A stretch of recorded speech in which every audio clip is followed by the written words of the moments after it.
පාරක් මම හිතන්නේ සිංහල සිනමාවේ චිත්‍රපටයක් රිලීස් වෙනවා කියන්නේ. ප්‍රේක්ෂකයන් හරි ආසාවෙන් බලන් ඉන්නවා.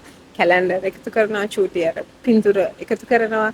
ඒ වගේ ප්‍රේක්ෂකයන් මග බලාගෙන ඉන්නවා චිත්‍රපටයක් එළි දැක්වෙනකන්. ඒ සිනමාව, ඒ ආදරය, ඒ මම හිතන්නේ විශේෂයෙන් මේ ආදරය නැවත වරක් සිනමාවේ සනිටුහන් කරන තමයි ආදරණීය තරුවක් මේ ප්‍රසංගය පවත්වන්නේ. විශේෂයෙන්ම ඒ කියන්නේ මේ මෙහෙම චිත්‍රපටයක් අපි දැන් නිර්මාණය කරලා තියෙනවා. අපි වැඩ ඔක්කොම අවසන්. ඉතින් ප්‍රේක්ෂකයන්ට දැනුවත් කිරීමක්. ඒකේ ගීත අපි රංගපාන්නේ කවුද මේ හැම දෙයක් ගැනම දැනුවත් කිරීමකට මේ ගන්න ප්‍රයත්නය මම හිතන්නේ සිනමාවෙත් එවැනි දෙයක් කරන්නේ පළවෙනි වතාවට මම දන්න තරමේ. ඉතින් සාරංග දිසාසේකර නිෂ්පාදකවරයෙක් හැටියට මම හිතන්නේ තවත් එක් අඩියක් ඉදිරියට තියලා තියෙනවා. නිෂ්පාදකවරයෙක් හැටියට සිංහල ඔහු සිනමාව දකින්න හරිම දැවැන්ත විදිහට.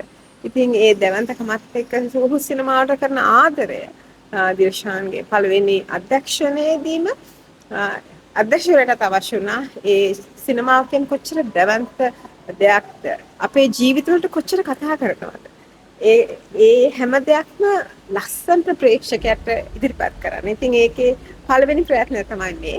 ඉතින් ආදරණීය තරුවක් කියන්නේ මම ආදරණීය චරිතයකින් ඔකලන් හමුවට එන අවුරුදු මම 10කකට ලඟ වෙන කාලයකින් පස්සේ.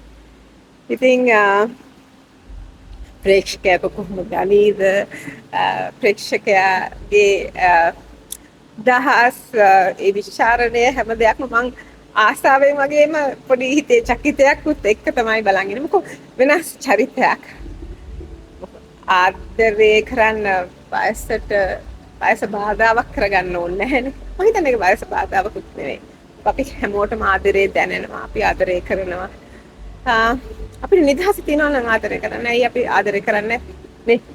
ඒ නිසා වෙනස් චරිතයක්. නමුත් ආදරණීය චරිතයක්. ප්‍රේක්ෂකයන් ගෙන් මම ආදරෙන් ඉල්ලන්නේ ඇවිත් නරඹන්න. ඒ වගේම ඔක්ලම් මොනවද හිතන්නේ කියලා අපිට කියන්න. පෙම්වතා වෙන්නේ සාරංග. ඇත්තටම සාරංග කියන්නේ මගේ හොඳ යාළුවෙකුත්. ඒක නිසා එච්චරම අමාරු නෑ ඔහු පෙම්වතෙක් හැටියට සලකන්න. අනිත් එක ඔහුගේ තියෙන පොඩි අර හිත කිති කවන ගතියක් සමහරලාට ඒ රංගපාන කොටත්. ඉතින් ඒක මම හිතන චිත්‍රපටියත් ඔක්ලන් දකි. ඔහු ඉතාම දක්ෂ රංගන ශිල්පියෙක්. ඒ නිසා ඔහු මට පසු පරපුරෙන් එන රංගන ශිල්පියෙක් හෝ මට වඩා තරුණ රංගන ශිල්පියෙක් වුණත් ආදරය කරන්න නම් අපහසුවක් වුණේ නැහැ. අතන ඔබ අද දවස් අපිත් එක්ක එකතුලා ඉන්නේ ආදරණීය තරුවක් සිනමා නිර්මාණයේ පළවෙනි පියවර අද දවසේදී අපි මේ ජනවාරි 30 වෙනිදා රොයල් මාස් සෙරේන එක අපි සිදු කරනු ලබන්නේ. ඉතින් අද දවසේදී අපේ කට් අවුට් එක ෆස්ට් ටයිම් අපි රිවීල් කරා. ඒත් එක මේ මොමන්ට් එකයි ඒත් එකම අද දවසේදී අපි අපේ ආදරණීය තරුවක් ලයිව් ඉන් කොන්සර්ට් නමින් අපි කොන්සර්ට් එකක් කරනවා. ඒකෙදී අපේ බලාපොරොත්තු වුණේ ආදරණීය තරුවක් සිනමා චිත්‍රපටයේ තිබෙන ගීත ප්‍රේක්ෂකයන්ට ලබා දෙන්න, ප්‍රේක්ෂකයන් තිළින කරන්න අපේ ෆස්ට් එක්ස්පීරියන්ස් එක අපි ප්‍රේක්ෂකයන්ට ලයිව් ඔඩියන්ස් එකක් අපි ලබා දෙන කොන්සර්ට් එකක් සූදානම් කරලා ඉතින් අද දවසේදී ඒ එලි දැක්වීම තමයි අපි සිදු කරනු ලැබුවේ. ඉතින් මේ චිත්‍රපටයේදී විශේෂයෙන් කියන්න ඕනේ දිසාසේකර ෆිල්ම්ස් වෙනුවෙන් සාරංග දිසාසේකර තමයි මේක නිෂ්පාදනය කරන්නේ. ඒත් එක්කම ශනුද්‍ර පේසා, සංගීතා වීරරත්න, සාරංග දිසාසේකර තමයි මෙහි ප්‍රධාන චරිතය නිරූපණය කරන්නේ. ඒත් එක්කම විශ්වජිත් කරුණාරත්න, සිතුම් සමරජීව තමයි මේක සංස්කරණය. විශ්වජිත් කරුණාරත්න තමයි මේකේ කැමරාකරණය. මම ඒ දෙනා විශේෂයෙන් මේ අවස්ථාවේදී මතක් කරනවා.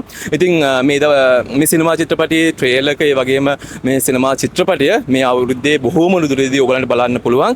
ඉතින් මම බොහොම ආදරෙන් ආරාධනා කරන සීලොම් ප්‍රේක්ෂකයින්ට සිනමාවට ආදරය කරන ප්‍රේක්ෂකයින්ට සිනමාව එක්ක එකතු වෙලා ඉන්න අපේ සිනමාවත් එකතු වෙන ප්‍රේක්ෂකයින්ට අපිත් එක්ක බොහොම නුදුරේදී මේ චිත්‍රපටය බලන්න අපිත් එක්ක එකතු වෙන්න අපිට ආදරය දෙන්න හැමෝම චිත්‍රපටය බලන්න. ආදරණීය තරුවක් චිත්‍රපටයේ මම අංග රචනා ශිල්පියා. මේකේ ලස්සන ආදර කතාවක්. සංගීත කාලයකට පස්සේ සංගීත වීරරත්න ප්‍රවීණ රංගන ශිල්පිනිය සංගීත රංගපානවා. ඊට පස්සේ සාරංගගේ නිෂ්පාදනයක් සාරංග දිසාසේකර ශනුත්‍රි ආදරය ගැන කියවෙන ලස්සන කතාවක්. සාරංගගේ ශනුත්‍රිගේ හැඩේ පොඩ්ඩක් මම වෙනස් කරා අපි මේක ඩිසයින් මේකේදී මේකප් ඩිසයින් එකේදී එයා ස්ටයිල් වලින් පොඩ්ඩක් වෙනස් කරලා තියෙනවා. ඉතින් අද මේ ෂෝ එක ආදරණීය තරුවක් කරන ප්‍රොමෝෂන් ෂෝ එක.